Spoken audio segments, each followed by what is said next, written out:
investigant el tema partint de la violència de gènere des de fa uns anys i el que volia fer era buscar i entendre què hi havia baix d'aixes dades i d'aixos números que ens arriben, no? Perquè ens arriben molt les dades sobre els assassinats masclistes, però me molestava un poc que tot se quedara en números, que tot se quedara en dades, perquè les víctimes no són xifres, són persones, són dones, no? I des d'aquesta base vaig crear el projecte Des de l'Amor amb el comissariat de David Lluís i en aquest projecte podeu veure així la peça específica que és aquesta instal·lació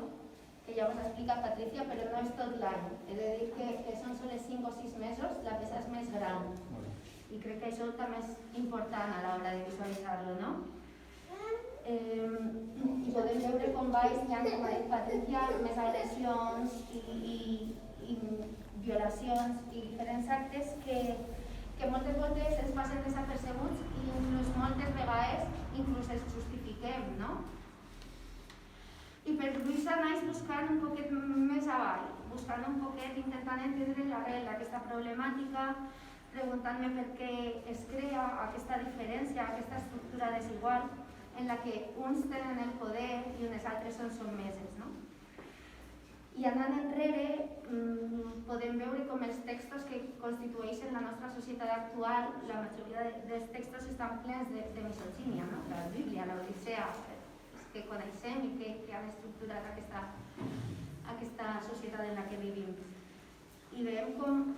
a partir d'ahir la realitat de la casa de Ulisses va legitimar una violència contra les dones de forma correctiva, no? Contra la meitat de la societat, i això va establir aquestes desigualtats de gènere i creant un concepte de dona i creant els rols que encara ara veiem i que encara estan vigents, no? Des del que jo tinc a l'abast, que és l'art i la creació artística, he intentat aportar el meu granet d'arena a aquesta situació i ho faig donant visibilitat a una realitat que moltes vegades no veiem i ho faig mitjançant l'art intentant reflectir aquestes dades, els conceptes que hi ha detrás i crec que cada un podem reflectir al respecte i tots tenim alguna cosa a l'abast per a poder fer alguna cosa i per a poder canviar les coses. I avui estem en el mes de l'eliminació de la violència contra les dones i volia homenatjar en l'exposició a Laura, a Conchi, a Alicia, a Mari Carmen, a Maricruz, a Jordina, a Paula, Pilar, María Soledad, Guarda, Betty, Lucía, María Teresa, Katia, Nicoleta, Ala, Cacerín, Rocío, Alicia, Consuelo, Àfrica. Hi ha una dona de qui no cal servir el nom, Casna, Joana, María Ángeles, Inmaculada, Luisa, Amal, Antonella, Pamela, Oxana, Carmen, María Pilar, Zuita, Mónica, Erika i Maria Isabel. Aquestes són les dones que han sigut assassinades aquest any a mans de les seues parelles o exparelles, que se suposa que són qui ens estimen, no? I com m'han demanat que no ho farà molt llarg, i ja és molt llarga la llista, no continuo en la llista, però aquestes són 37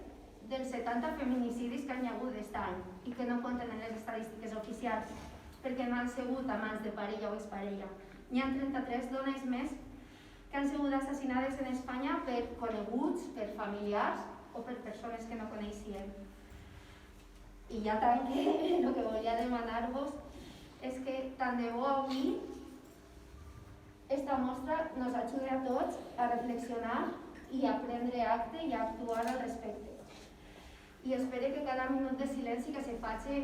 en aquest tema, i este mes se'n faran molts,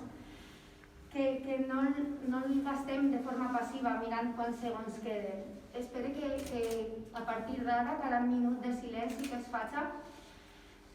no ens plantegem d'on ve aquesta violència, que hi ha en les bases i que hi ha en les mans de cada un de nosaltres per a poder